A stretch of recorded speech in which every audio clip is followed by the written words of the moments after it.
Assalamualaikum warahmatullahi wabarakatuh. Perkenalkan, nama saya Rafli Alamsyah. Tujuan saya membuat video ini untuk melakukan tugas UAS praktikum organisasi dan arsitektur komputer. Pertama-tama kita akan mengkonfigurasi yaitu dari multiprosesor. Itu kita memakai memory organization SMP, number of prosesornya 1, Snoopy protokolnya Messi, dan bus arbitrationnya random. Selanjutnya di main memory yaitu dengan word wide bits itu 32, words by block itu 64, block in main memory itu 4096. Jadi kita dapat block size nya 256 bytes dan main memory size nya dapat di 1 megabytes. Nah, untuk cache nya itu kita ini memakai block in cache 8 dulu. Nah, mappingnya kita memakai direct.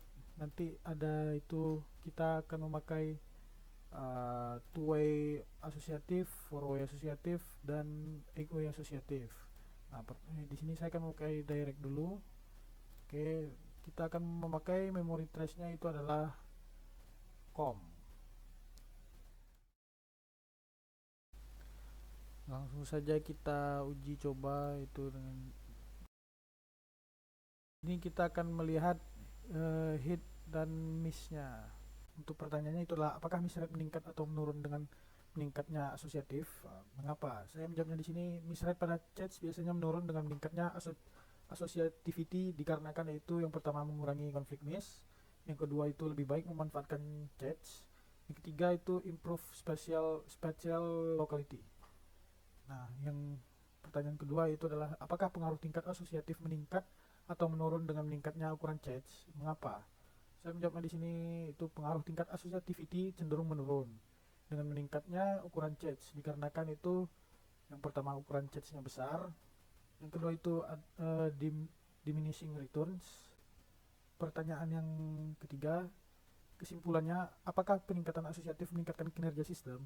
Jika jawabannya adalah ya, secara umum yang manakah yang merupakan langkah dengan lebih banyak manfaat, dari direct ke two way ke four way ke eight way, atau dari eight way ke fully asosiatif? Jawabannya itu ya, peningkatan associativity umumnya meningkatkan kinerja sistem dengan mengurangi miss rate. Langkah yang memberikan manfaat paling besar biasanya adalah itu direct ke two way. Perubahan ini secara drastis mengurangi konflik miss. Yang kedua itulah two way ke four way, masih memberikan pengurangan miss rate yang signifikan. Yang ketiga, four way ke eight way memberikan pengurangan miss rate tetapi diminishing returns. Yang keempat, eight way ke fully associative, manfaatnya paling kecil dan sering tidak sebanding dengan peningkatan kompleksitas dan latensi. Jadi langkah dari direct map ke two way memberikan manfaat yang paling besar. Nah, selanjutnya kita akan membahas pengaruh ukuran blok dengan berbagai replacement policy. Nah, kita akan mengkonfigurasi SMP charge-nya itu multiprosesornya dengan ya sama seperti tadi, itu SMP, number of processor 1, Snoopy protokol Messi, bus arbitration itu random. Nah, yang berbeda itu di main memory. Word wide nya kita bikin itu 16, dan main memory size nya kita bikin 256 kilobyte. Selanjutnya kita akan mengkonfigurasikan di chats. Di chats kita akan menggunakan mapping fully asosiatif. Nah, block in chats-nya kita akan mulai dari 8 dulu.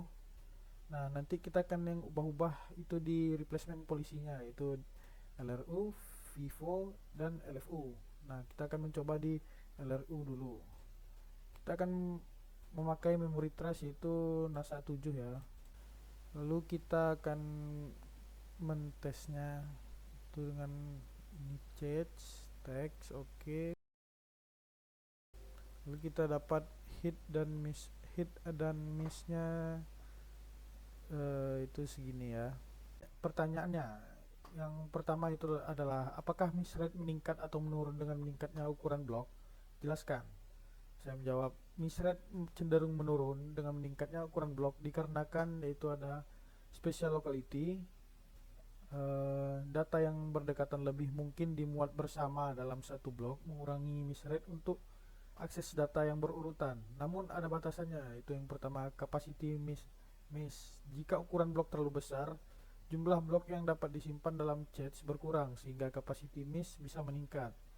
Jadi peningkatan ukuran blok dapat menurunkan miss rate sampai titik tertentu, tetapi jika terlalu besar bisa meningkatkan miss rate karena capacity miss. Untuk soal nomor 2 itu adalah bagaimana pengaruh replacement policy terhadap miss rate untuk setiap ukuran blok.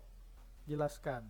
Nah, saya menjawab di sini replacement policy mempengaruhi miss rate secara signifikan, terutama dengan perubahan ukuran blok.